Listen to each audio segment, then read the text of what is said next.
Are you looking for a way to advertise your business, offer discounts to your customers, and help veterans at the same time? Then CityByHero.com is the answer. It's your shop local program helping you while providing jobs and funds for veterans. It's simple to sign up, easy for your clients to find your business and your offers, and there are many plans to choose from that fit your budget and your needs.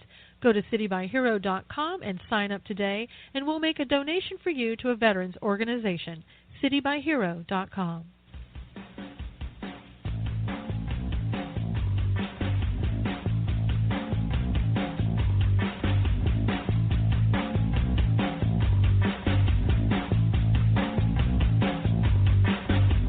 And now, it's time to Stand for Truth with the host of Stand for Truth Radio, Susan Knowles.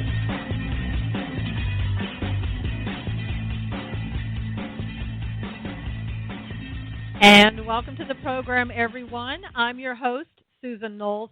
So glad that you could join us today. Don't forget to check out my website at susanknowles.com and the articles I write as a contributor for The Blaze and also for WND.com. And don't forget to follow Stand for Truth Radio and a segment I do also called Knowles on the News. Just go to Spreaker.com or the Spreaker phone app, type in Susan Knowles or Stand for Truth Radio, and follow the show there. And as you may know already, our show is also carried on iTunes, and you can also find videos I do on my YouTube channel under Susan Knowles and at Susan Knowles on Twitter. Now, today we are welcoming to the show Patrick Wood, author of Technocracy Rising, The Trojan Horse of Global Transformation. He's also the co-author of Trilaterals Over Washington, Volumes 1 and 2, with the late Anthony C. Sutton. His website is technocracy.news, and you can sign up there and receive his newsletters as well. Patrick Wood is a leading and critical expert on sustainable development, green economy, Agenda 21, 2030 Agenda, and historic technocracy. Wood remains a leading expert on the elitist Trilateral Commission, their policies and achievements in creating their self-proclaimed new international economic order, which is the essence of sustainable development on a global scale. An economist by education, a financial analyst and writer by profession, and an American constitutionalist by choice, Wood remains a biblical worldview and has deep historical insight into the modern attacks on sovereignty, property rights, and personal freedom. Such attacks are epitomized by the implementation of UN policies such as Agenda 21, sustainable development, smart growth, and in education, the widespread adoption of Common Core state standards. So let's welcome to the show Patrick Wood. Hi, Patrick. How are you?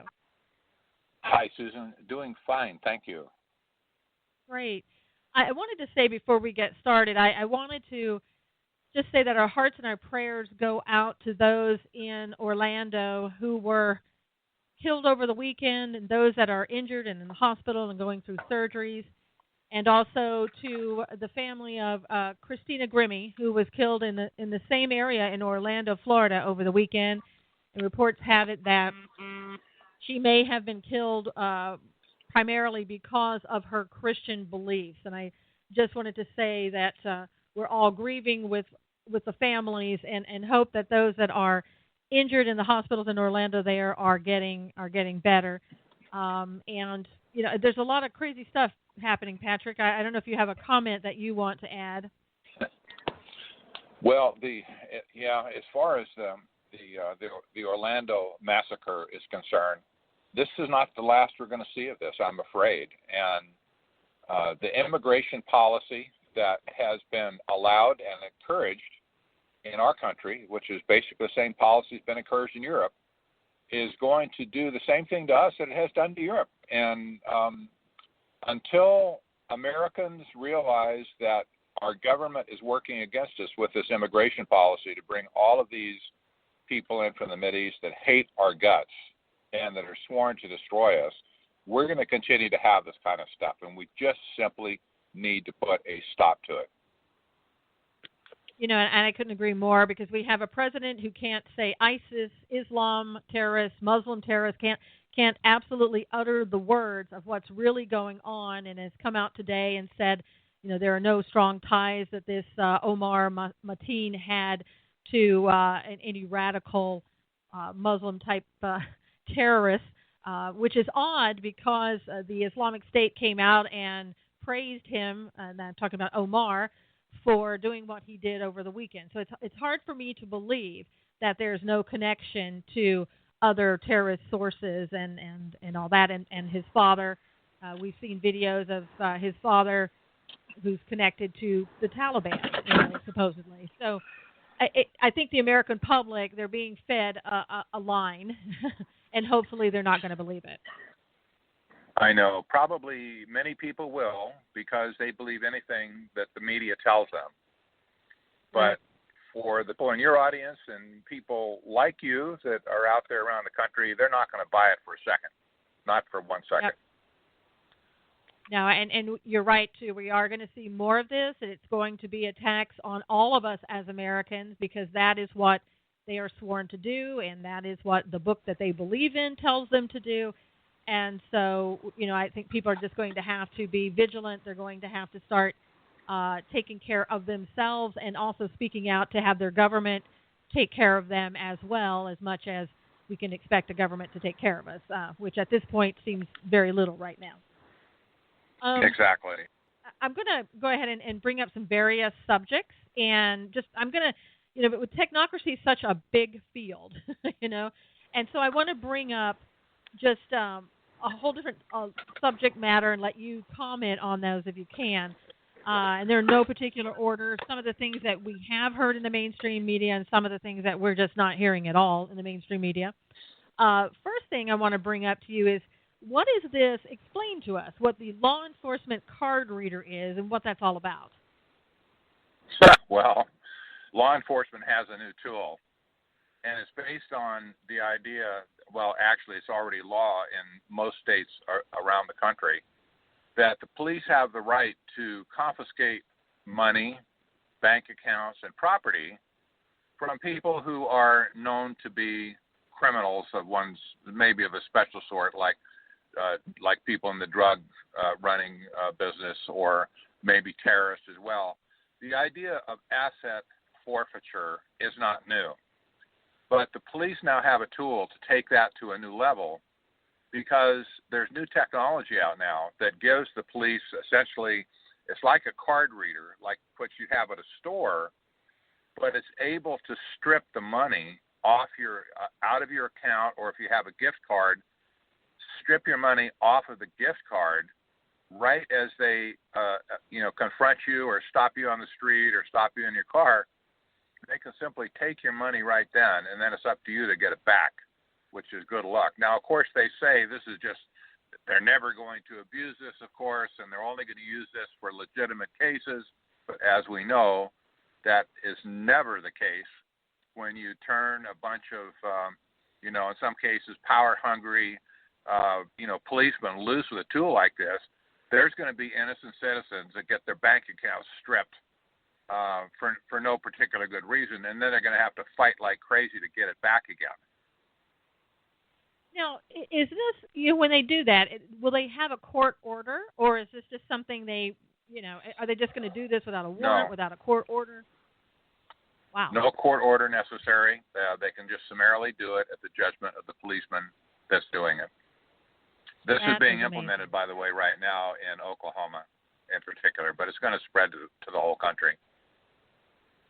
And we all know that's a due process violation, because if you don't have an ability to go in and claim that this shouldn't be happening, the money is taken, like you said, before you can do anything about it, and then you have to fight to get it back. Now, I know the IRS can do things like that, but even the IRS has limits. This seems to me like it's limitless power.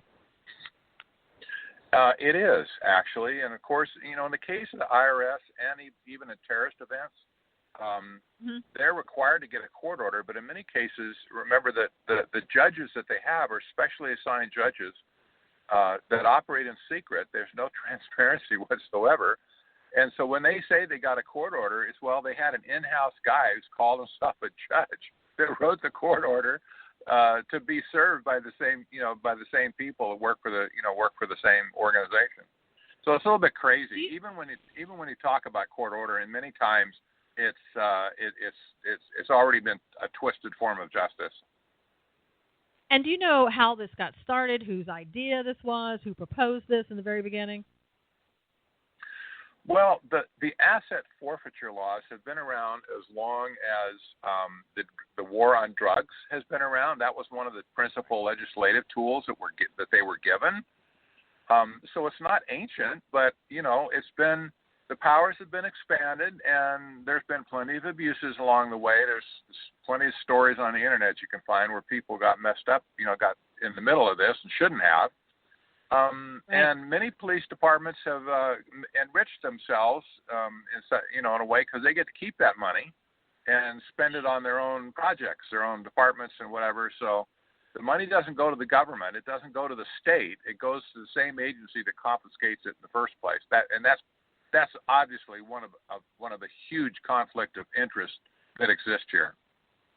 Yeah, absolutely. And I can see where a lot of people will lose their homes because they've had all their money taken, and people who will lose their businesses because, if you're trying to run a business and let's say $10,000, $20,000 is taken out of your account, it's going to shut you down, or most people it will. That's a lot of money. Absolutely. So this is just one more thing. And, this kind of technology developed by people that have a technocrat mindset. And that is that they develop technology because they can, not because there's any good purpose for it or a constitutional purpose. They do it because they can. And so any type of a challenge along these lines, that's just a red flag to them. Oh boy, let's go out and invent that technology. And then they hand it over to people that will use it and abuse it, and they will escape all scrutiny. Nobody will look at the people who invented this garbage. Right. And ask them questions. Why did you do this? But they should be. I think these technocrat type people are the ones that need to be. Their feet need to be held to close to the fire, and make them tell us why'd you do this, and let the American people see this is not the American way. Well, and I can see this also being used against gun manufacturers. I mean, we're such a heightened sense right now of, let's do something with Second Amendment. It's every other day that we're talking about that. And I could see that being used against the gun manufacturers and having businesses, again, shut down because of all the money that's been taken out of the accounts for various reasons. And I think people will, who are really going after the Second Amendment in our guns, will try to think up anything and everything that they can in order to get that money to shut people down who are gun manufacturers. Right. Just my thoughts. The whole, yeah, you're right. And the whole area of espionage at this point, I think that's the right term to use in our country, where the government is practicing espionage on our own citizens.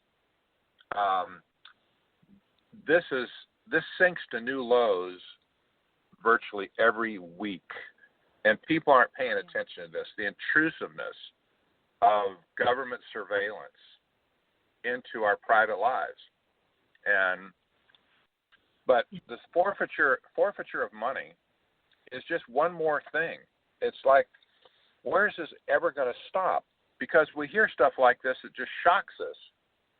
There was a story a couple of weeks ago where it was discovered up in San Francisco that the FBI had been planting secret microphones around the city in odd places like trash barrels and bus stops and, public places where they could eavesdrop on private conversations that people might be having when they're standing around.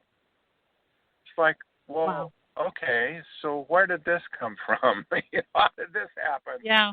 And, if they're doing it in San Francisco and got busted, they're doing it in other cities as well around the country.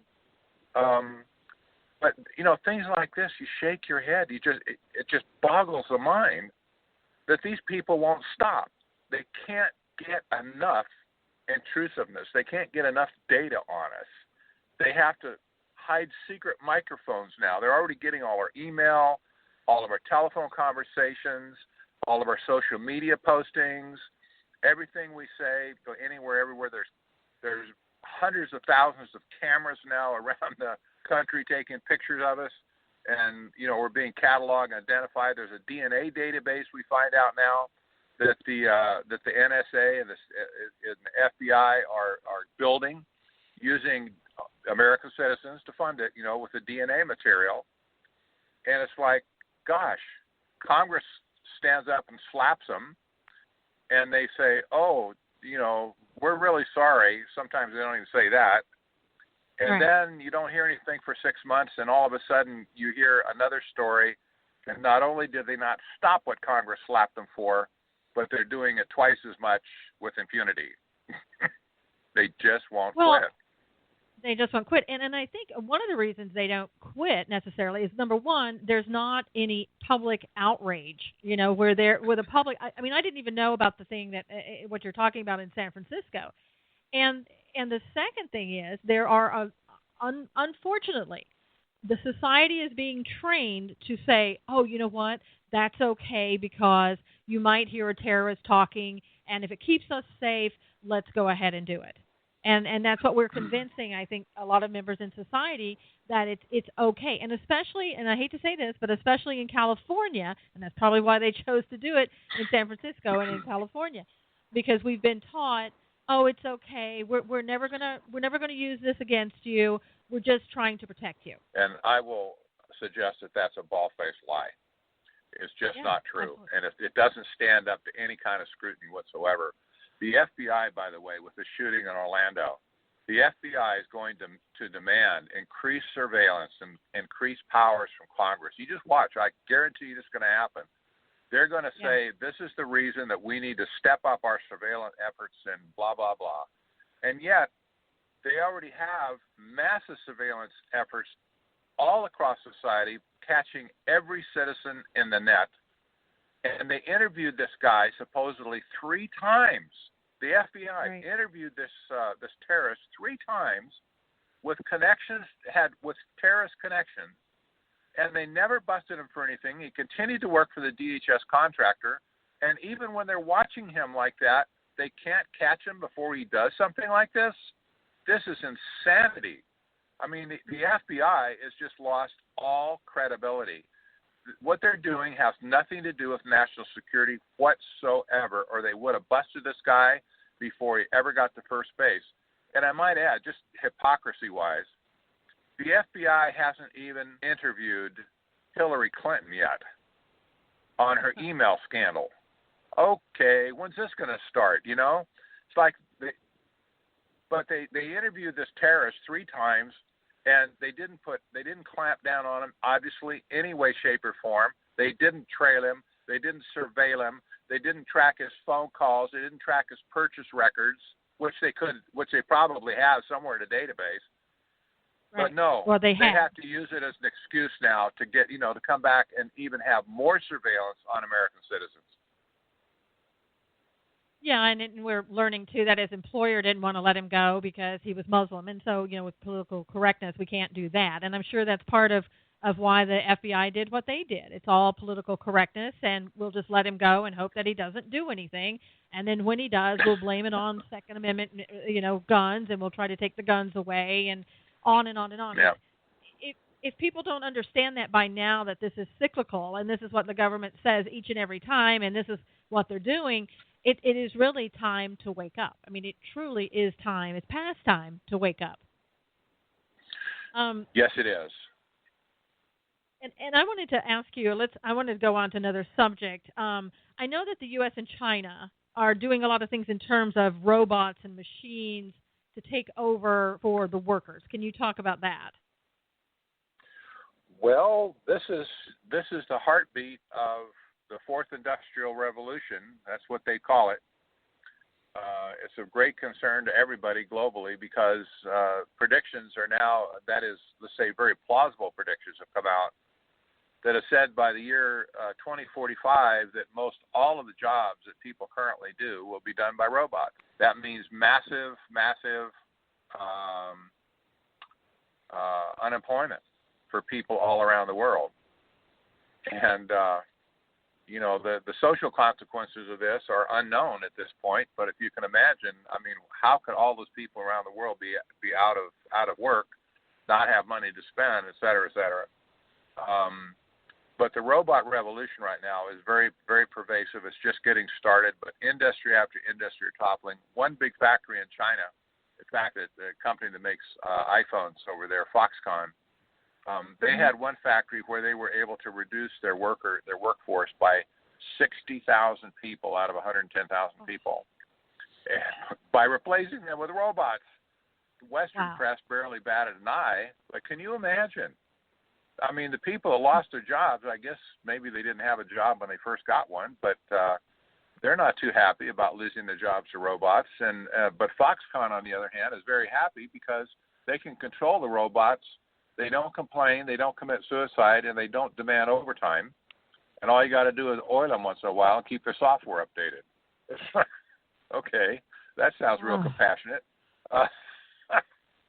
It's coming here, right? It's coming here. Yeah, it is already. It's already happening here.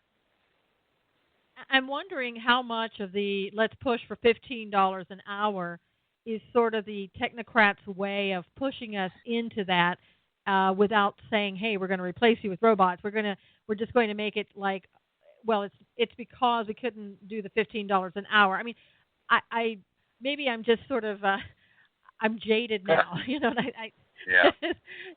Yeah. You wonder how they're connected and if this is something that they're pushing in order to make us feel like it's just a natural thing that's happening, because of the fact that nobody can afford to pay $15 an hour, therefore we're going to go to robots, where they were going to do it anyway. Yep. But this is just sort of an excuse.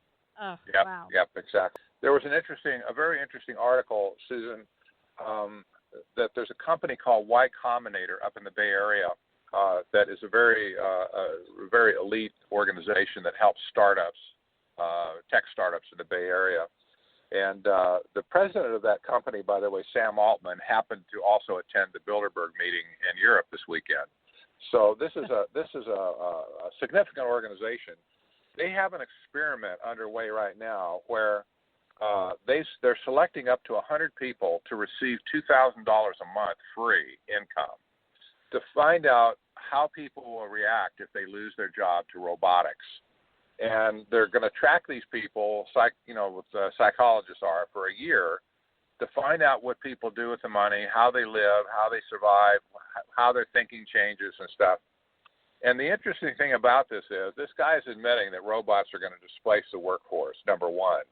And number two, this is the first official study to find out what's really going to happen. So they're going to have some actual data when this study is done. Then the head of this company, Sam Altman, runs off to the Bilderberg meeting in Europe, and they're talking about this and they're watching it like a hawk. So, it may well be as robotics take over, it may well be that the global elite figure this is how we're going to do it. We're going to introduce a currency, a type of currency that will be able to dole out to people as a stipend, kind of like they do in some countries now where you have a guaranteed income. We will send money out to people to spend, and that's all they're going to get. There would be no other way to earn money except to get your allotment every month or every whatever, like food stamps, And yeah. But the thing with this type of currency is the currency will expire at the end of your allotment. So, in other words, a shelf date. So if you don't spend it within 30 days or 60 days, it simply will expire and you'll have to wait for your next allocation. Well, this is really the heartbeat of technocracy, again, because technocracy prescribed an energy currency that would be given out free to all the citizens of the nation, regardless of where you work, and that would be their stipend for the month or the quarter or whatever period of time they chose that you would have to spend, and it would expire at the end of the period. This is, to me, after studying technocracy, this is very thinly veiled, watching them do this experiment up in San Francisco. But this seems to be where it's headed in the end, that they'll have to be forced to introduce some type of a basic universal income that will take care of everybody in society. Well, and then you wonder how much, you can't afford to keep people alive necessarily. I'll just put it that way. When they're, you're just getting more and more people, and you're going to run out of money at some point, and you have to wonder. Again, I know I'm jaded. I'm getting more and more jaded, but you have to wonder things like the new California law where you're allowed now assisted suicide. How much of that is going to be tied in with, let's say, your medical care saying, well, you know what, I think you've come to this age and we're not going to go ahead and give you that operation, and you may want to think about assisted suicide. And then at the same time, it alleviates the need for that universal income. Yep. You're exactly right. It's incremental almost in every case. And even though it sounds innocent and innocuous at the beginning, it always ends up to be a disaster in the end. Yeah, that's the way I'm seeing it, because I've seen so much of it that you just can't sit back and go, oh well, that's not connected to that, or that'll never happen. It is happening. It happens every day. More and more that we're seeing stuff that's happening that we never thought we would see before. Right. Even Roe versus Wade, you could look at that and say, well, the argument originally was, well, what about when women get raped, or what about when there's cases of incest, And that was a lot of the argument that was given at the beginning of Roe v. Wade. But now, how many, 45 million babies have been killed since then? And the vast majority of those, obviously, were not rapes or incest. They're just people say, hey, I think I want to have an abortion today, so where do I go? Right. And we fund it, continue to fund it. Yeah, that's right. Taxpayer money. Taxpayer money, and then we go after the guy who takes the videographer. We go after him. So that's right. Unbelievable. Yep. and also now there's something out of Germany with robots who can feel pain. What is that all about? Well, the whole area of robotics is designed to make robots human-like. Not that they would look human-like necessarily. That's the easy part. But to get the artificial intelligence process to think human, to think like humans. And so robots are being designed. People are working on the senses, eyesight, hearing, interpreting what you see and what you hear, and smell, things like that. And then, other groups of scientists are working on some of the psychological basis of it, like, how can a self-learning robot pass a psychological test, like running a maze, for instance, like, solving a maze puzzle. And that's what psychologists do when they test people. They give them these little tests, like ink blot tests, right? Well, what do you think about that? Well, can you do this simple problem? What's 2 + 3? And they test their psychological condition. Well, a group of scientists are now using that kind of technique to determine the state of artificial intelligence today. Is it really becoming intelligent or not? And we already know the answer to that. It is.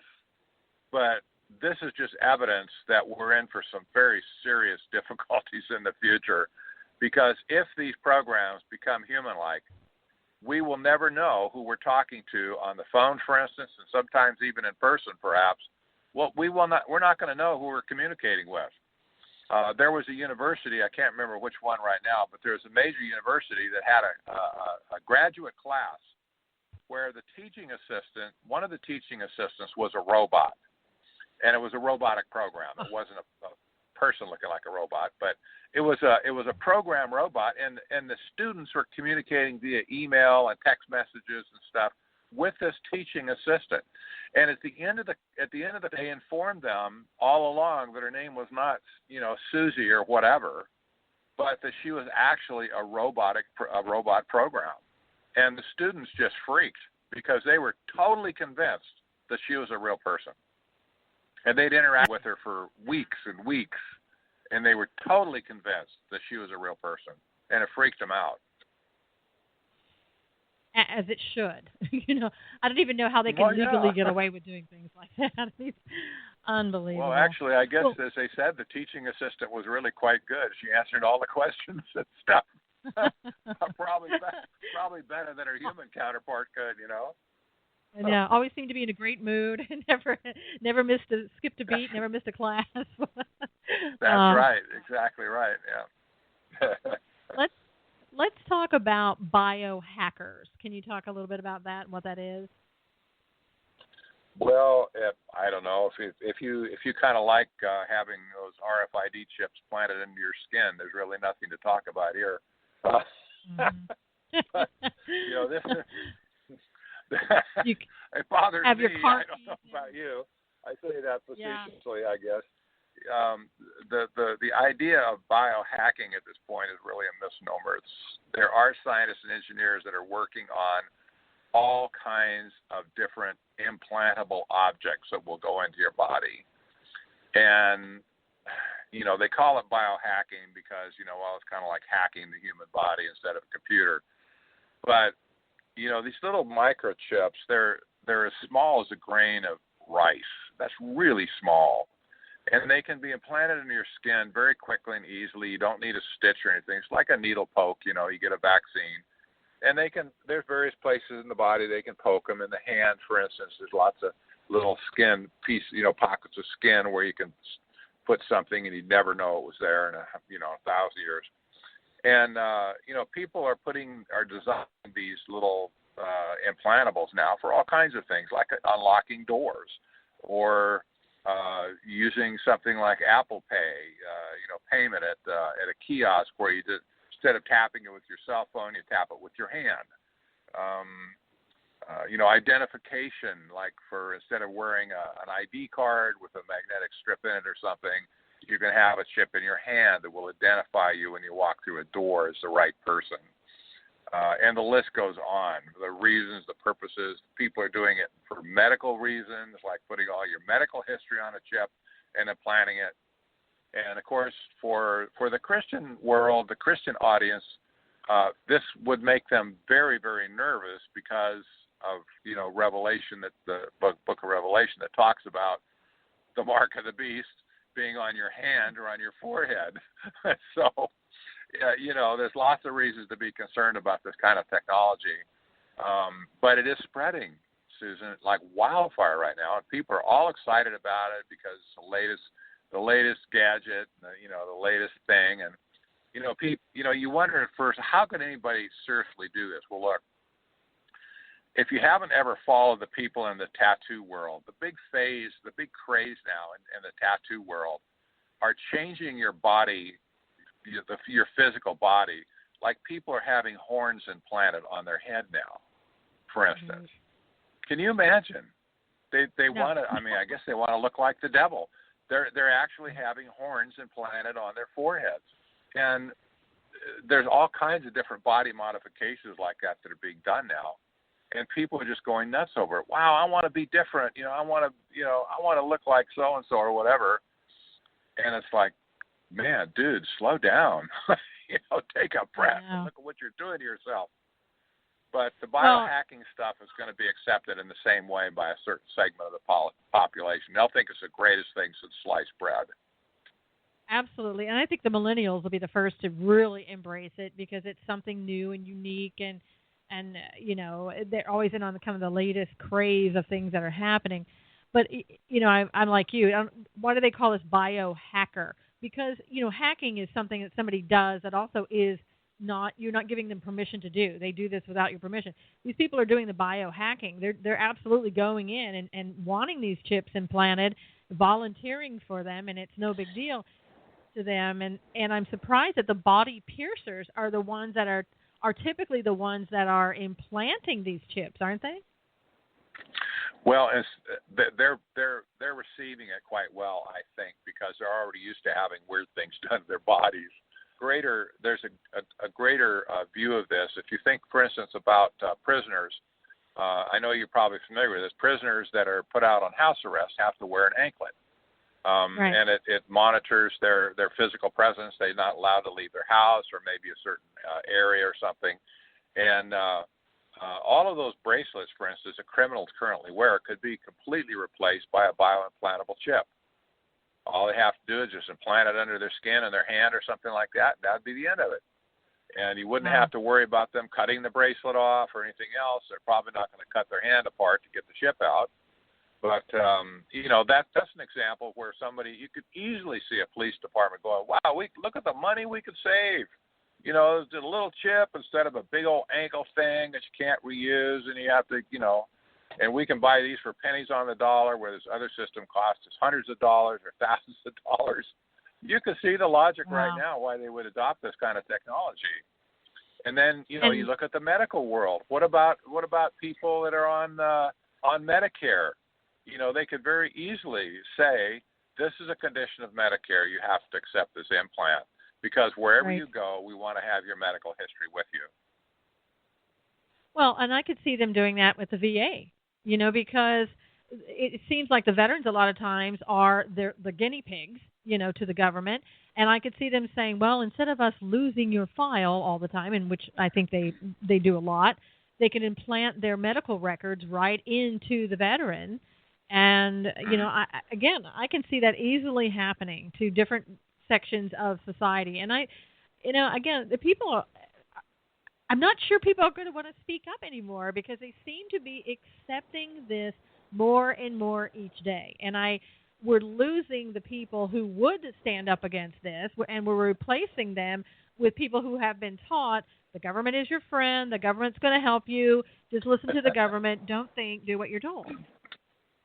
Exactly.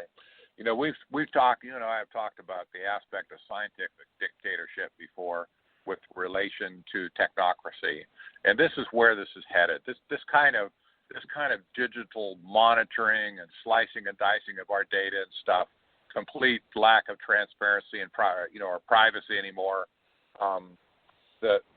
You remember George Orwell, of course, that wrote the book Brave New World in 1932. Well, he wrote another book in 1958 called Brave New World Revisited, in which he kind of recapped his thoughts after 26 years of writing the first book. He wrote this other book, let's take a second look at this. And he wrote at the end of it, he said, most men and women will grow up to love their servitude and will never dream of revolution. You think of people looking at their iPhones and their Samsungs and everything on the street. And then he said, there seems to be no good reason why a thoroughly scientific dictatorship should ever be overthrown. And that's a direct quote. That's a very disturbing insight from the man who wrote the book in the first place. But this is exactly what's happening today. The young people that are growing up in this are in love with their servitude. They don't even realize that they're being collared, if you will. Right. So you can carry your iPhone or whatever, your Samsung phone or whatever it is you got. You carry that phone around, you're being tracked 24/7. What you say and do with that phone, you're being tracked 24/7. You have no clue that people are watching from the outside, taking your marketing data, all your habits and stuff. All of that data is being ripped off from you and being sold to the highest bidder, other companies and stuff, to figure out how better to get your money out of your pocket and into their pocket. But they love their servitude, and they don't care. Even when you tell them about this, they say, so what? Yeah. We don't care. We're having our fun. And see, they've never grown up at a time where there wasn't this type of servitude. I mean, you think about it. These people, a lot of them weren't even around after 9/11 is when they were born. A lot of people that are being raised now to just expect that you have to go in and have everybody in the airport take your clothes off, your shoes off, and everything else. That's what they've grown up with. That's what they know. And so this is like, again, one more thing. It's like, okay, well, you're keeping me safe. It's okay. I'm not doing anything. And if you want my information, it's all right with me. And they don't look at the broader, darker side of what can happen. And they're not being taught that by anybody either. So, you can't really expect anything else. By the way, TSA is a good example of where you could see the biochip stuff. Yeah. You've heard of the TSA PreCheck service now, I'm sure, where you can pay $85 and get on a pre-check flight list where you don't have to go through all the security and stuff that everybody else goes through. Identification is one of the biggest problems they have. It's like, well, you may have paid your $85, but how do we know it's you? And so there are various ways. They could use facial identification. They could use fingerprints, perhaps. But having a biochip implanted in your hand would be a very, I could see a very attractive way of identifying people definitively, because you see, the biochip could contain all the information on your fingerprints. And so if you put your hand down on something on a scanner, it reads your biochip at the same time it reads your fingerprints, and if they don't match, you're out of there. You know. Yeah. But if it does match, you get a perfect identification. Yeah, it's just like you wonder where they're going to stop, and the answer is clearly they're not going to stop. No, they're not. Let's talk for a minute about politics, and I know you have in Arizona there Kelly Ward, who's running to unseat Senator John McCain, and I've heard a lot of there's an anti-Agenda 21 smear campaign going on. Do you know anything about that? Well, I sure do. Kelly is she's a good lady. I've met her a couple of times. I really like her. She's a doctor, actually, a very capable woman. She's not a tinfoil hat person at all, but she has chosen to run against John McCain. And I wouldn't say that was her first mistake, but that was her first mistake, is running against John McCain. Yeah. Because John McCain has more dirty tricks in his bag, probably even than Hillary Clinton. He's been at it longer. And so his bag is bigger even at this point. And he is a rat and a snake. And he has initiated a smear campaign on Kelly Ward, his opponent, to completely discredit her with all this kind of conspiracy theory charges and stuff. You name it, from Agenda 21 to chemtrails. I think they're calling her in an ad campaign Chemtrail Kelly. I think that's the headline. And they're running this campaign using Google Google Ads or something like that, where anybody in Arizona that would vote for her, anytime they go to some website that's activated with Google Ads, her ad comes up in your face. And this is virtually 80% of the websites you could possibly go to on the internet. Her ad will pop up. If you live in Arizona, it's geospecific. Her ad will pop up in your face, Chemtrail Kelly. It's got a horrible black and white picture of her, makes her look like a monster.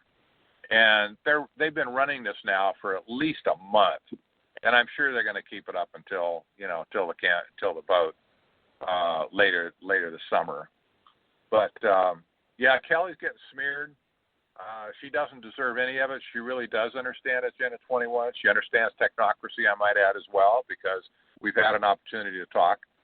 And, she's just getting blasted by this, same old kind of stuff they used to pull on me 30, 40 years ago. They're doing it with her. Yeah. Well, and I think that's why people are so sick and tired of the politics as usual, because, look at this. You're supposed to have this senator who's supposed to be professional, and he's doing stuff like that when he knows it's not true. I mean, he knows it's not true. And again, politics has become very dirty, very dirty, even more so than it used to be. It really has. And a friend of mine a few years ago reminded me that the most dangerous place in Arizona is to get between John McCain and the cameraman. Yeah. If you get my drift, he loves the media and he wants it his way, So don't block the camera shot. Well, and it's unfortunate because he's hidden behind a lot of what he's gotten away with. He's hidden behind because he's a war hero. And it's in the past you weren't able to even speak about John McCain in any type of negative, words or at all because he's a war hero, and nobody can ever take that away from him. But that doesn't mean that there aren't other things that shouldn't be discussed. That's for sure. But that also was a very clever public relations trick that they started early on to paint him as a war hero, and that made him like just pure Teflon. Nothing sticks to him because of that. But there are people in Arizona, I have to say, that are as old as he was and that were in the military at that time. And there was, there's plenty of criticism on his, at least not to paint him like some kind of a patron saint of anything. Yeah, he was in the military. Yeah, he was a prisoner of war. Yeah, he was shot down and all that good stuff. But on the other hand, he weren't no saint. And, Right. to make him out to be some he's the perfect war hero of all time, like he's General Patton or something. It's just not true. But it was a good ploy on his part to position himself that way, because you can't throw a rock at him now.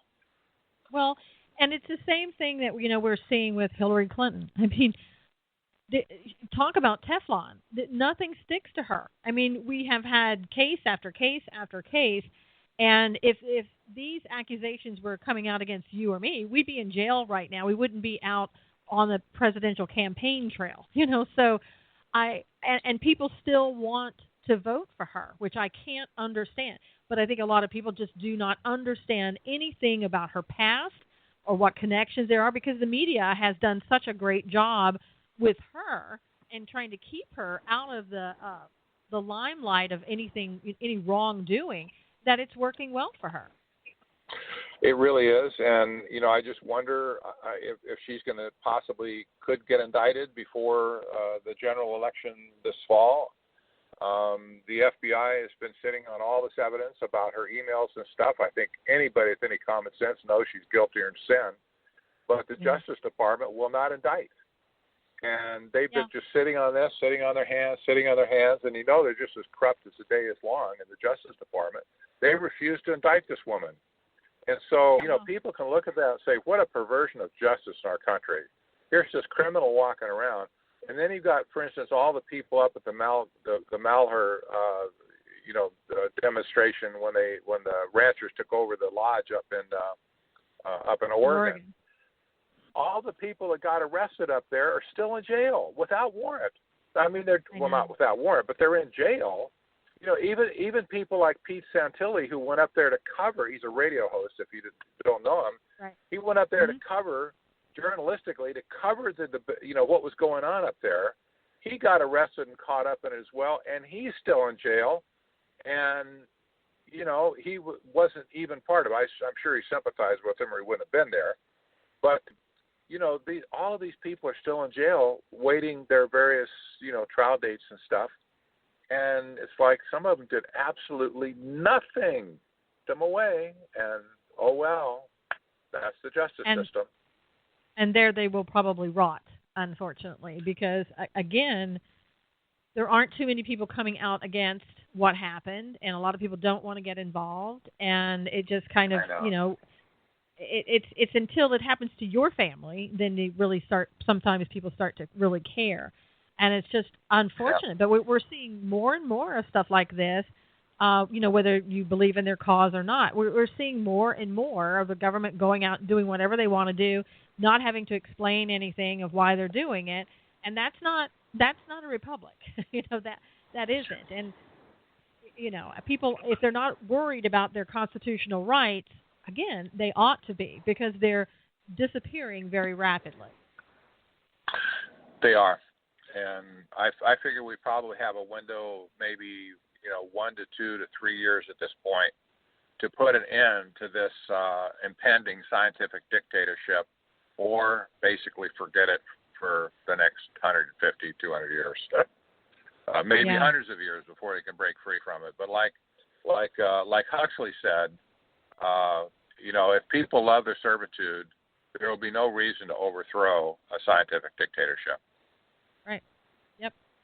Yeah, it's just something that people have gotten used to. The younger people have never known anything else, and it'll be very easy to do the transition. What's going on in the world of climate change right now? Well, climate change is still the biggest scam in history as far as I'm concerned. The people promoting climate change refuse to give up their dogma. Of course, they can't, because if they say, well, we're wrong, then all the rest of their arguments for sustainable development fall apart, and I think the whole scam would fall apart. So they continue to promote the climate change idea, and it's when Al Gore said a few months ago that climate deniers deserve to be punished.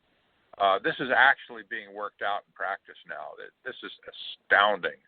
There was the Portland, Oregon school board voted recently to ban all material that is anti-climate change from the school system. So the libraries are being stripped, the classrooms are being stripped, and the students are being told, don't even think about anything that's critical climate change. It's a done deal. It's settled. Science is settled. And we're not going to tolerate any opposing position whatsoever. So they simply just banned the books. Now, this is America, folks. This is not communist China. This is America. And you don't do this kind of stuff in America. Banning books? That's nuts. And so where do you stop? Where do we stop? Will the next be book burning parties? You know, where these religious zealots that are following climate change mantra will physically go and take books out of public libraries and stuff and start burning them in the streets? See, where does this stop? It's already started. That's clear. Yeah, it's already started. And in Portland, they shot the first volley, you know, but it's coming. It's going to expand like crazy. Well, and I always, I keep saying it almost every week, and I know people probably get sick and tired of hearing it, but why aren't people looking into homeschooling? And I do understand all the things of parents having to work and two people needing to be out there and everything else, but the children are being brainwashed in places like what you just described. And if you don't want your child to end up that way, you can't put them and raise them in that environment, or they will. So I mean, it's just, to me, it's simple. So I don't know what the solution is for people, but it's simple. You either agree with it or you disagree and you do something else. That's right. And parents should take responsibility for their children. I mean, they give lip service. Well, I love little Billy. I love my little Susie. Well, you say you love them, but, you throw them to the wolves when you let them go to school every day. Don't give me that stuff. If you loved them, you do something to protect them and educate them correctly. But what's going to happen here in the end is going to be what's happened in Germany and Switzerland and other countries where homeschooling has been illegal. It's been illegal to educate at home. And there's a big movement, especially in California, but across the country, to outlaw homeschooling altogether. Yep. And we know it's coming. It's in Germany. A parent will get thrown in jail if you don't send your kids to government school. Same thing in Switzerland. I know because I have a good friend that got run out of Germany and then run out of Switzerland for trying to homeschool his children. And it's ugly, folks. It's ugly, and it's coming here one day. You will not be able to homeschool your children. And, then you're going to wonder, gee, how'd that happen? It became illegal all of a sudden. Well, it's because nobody really dealt with the issue now, times to put up a barrier against this kind of thinking, or just to rout this thinking out altogether and, reform your own communities right where you live. It's your school board, for Pete's sake, wherever you live. You've got a school board. It's your school board that's doing this to you. Go in there and raise a ruckus and tell them you ain't going to put up with it anymore. There's absolutely no, we're not going to do that. Yeah. I've seen for so many years the peer pressure, if you will, put on parents to conform, just like what we used to talk about in school as kids, when a lot of peer pressure to do something. And the parents have it now, and they're told that the school is the authority and you must do what we tell you to do. And I've said this before. I used to have people that would bring their kids during the day to see me, and they were terrified, because I'm a therapist, and they were terrified to bring the children out. And they're like, oh, you need to sign a note so I can get my child back in so it'll be okay. I'm like, excuse me, you are the parent. If you want to take your child out for an hour or whatever, you don't need to have the school's permission and have them know what your child is doing. It's none of their business that their child is seeing a therapist even. That's right. That's not. It's not good for the child in school. I mean, teachers talk. I'm sorry, they do.